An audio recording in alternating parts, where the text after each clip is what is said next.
and this is being done very well. The choice to build a bypass road is a good choice. However, the corruption that comes along with it is bad. And that is regardless of which political party is responsible. Right? So we're not being a political supporter of any government, any political party. I'm just calling balls and strikes. I'm like an umpire at the game, at a match. I'm telling you this is a ball and this is a strike. Okay? So building the airport, building the bypass road is a ball. Incorporating corruption in the issuing of contracts is a strike. All right, that's what I'm saying. So now, the last time we were here, this fence had not been completed. This is a fence around the Ogle Airport, and that fence basically encloses airport land.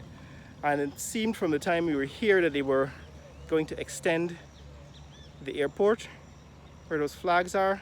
Now that I'm back, it seems as if no work has been added. In other words, the length of the airstrip is still the same, but you can see the tails of the airplanes in the distance.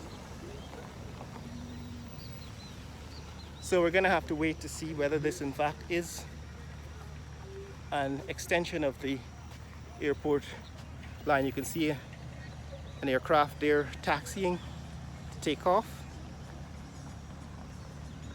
Usually they take off into the wind, that is towards the northeast, means coming at us.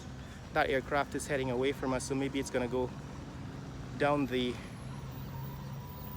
runway and turn back for a takeoff. So the airport is another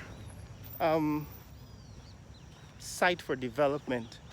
Guyana needs several regional airports. We have 10 administrative regions, and we need at least an airport in each, at least one airport in each region.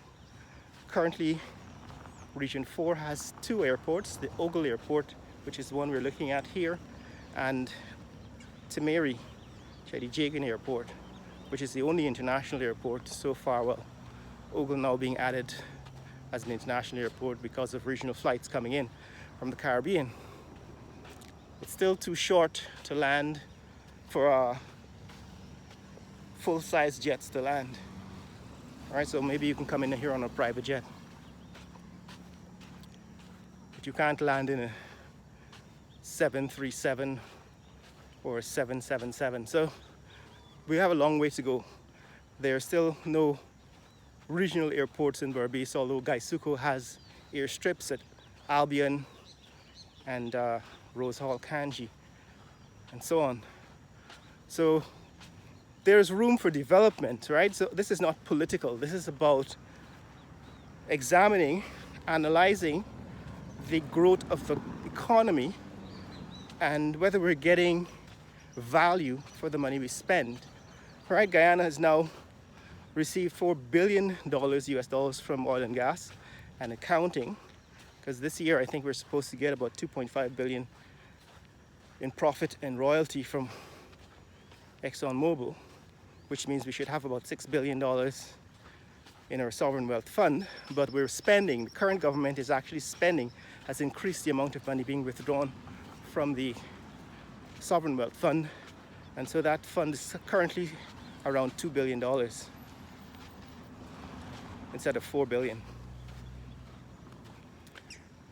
Anyway, so this is what is happening here at Ogle, and that's the context in which I'm analyzing the developments, right? This is the East Coast Bypass Road. The last time we were here, they had cleared the land. Now they have actually built up the foundation with piles and piles of sand, so that this road is now, it's now clearly visible. In other words, you can see they've made some progress, and you can see where the road will lie.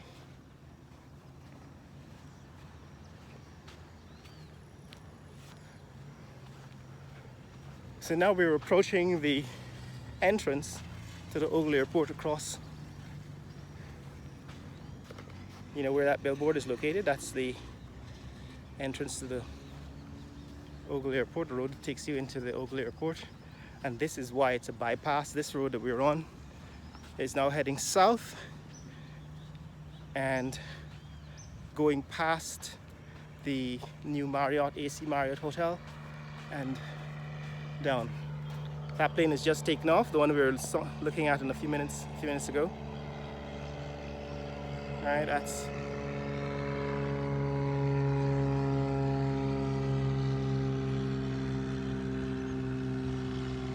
single engine propellered aircraft taking off from Ogle. All right, so that's the system here at Ogle.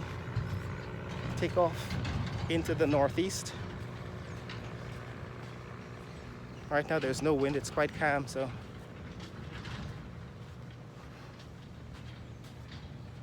uneventful takeoff. But yes guys, so this is what is happening here. This road is now going to go south for another, I think, 5 miles or so until it catches up with the, turns east again and catches up with the, turns west again and catches up with the Heroes Highway at Eccles interchange. They're calling it the Mandela Avenue Eccles Peters Hall interchange.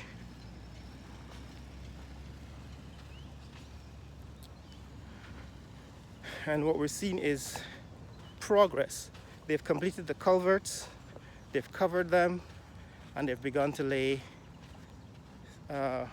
stone. All right, so on top of this sand, the next step is to lay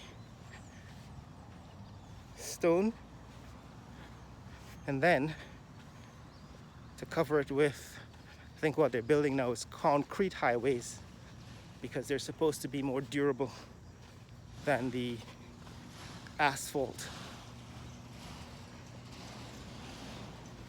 So I think the next time we come to this site, this construction site, we will see the stone chips that were laid onto the sand, and we'll probably see the surface of the road taking shape. This is what's happening right now. Now this culvert was constructed, what, 6 months ago? I think we were here when this culvert was under construction. And this is what it looks like now. It's been completed. All right, we were here before they started constructing it. So if you go back to past videos on this location, you'll see that I covered the construction of this culvert, and now it's finished.